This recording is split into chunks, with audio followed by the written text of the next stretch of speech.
बिस्मिल्लाहिर्रहमानिर्रहीम। अस्सलाम वालेकुम। आप देख रहे हैं स्मॉल एचडी न्यूज़ और मैं हूं ईशा रानी। आपको एक आम खबर से आगाह करते चलें। इंडियन ऑफिशियल को पाक भारत मैच के दौरान स्टेडियम को बम से उड़ाने की धमकी मिल गई। Bharat security Hakam high alert. Pak Bharat match 14 अक्टूबर को अहमदाबाद में होगा। सिक्योरिटी के कड़े इंतजाम किए जाएंगे। 14 अक्टूबर को अहमदाबाद स्टेडियम में 11,000 सिक्योरिटी एहलकार तैनात करने का फैसला। होम गार्ड्स की खिदमत भी हासिल की जाएंगी। अहमदाबाद पुलिस कमिश्नर की ब्रीफिंग।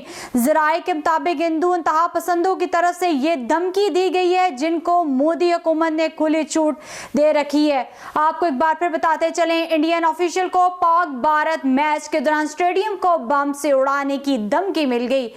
भारतीय सिक्योरिटी हुकाम high alert. Pak Bharat match 14 अक्टूबर को अहमदाबाद में होगा। सिक्योरिटी के कड़े इंतजाम किए जाएंगे। 14 अक्टूबर को अहमदाबाद स्टेडियम में 11,000 सिक्योरिटी एहलकार तैनात करने का फैसला।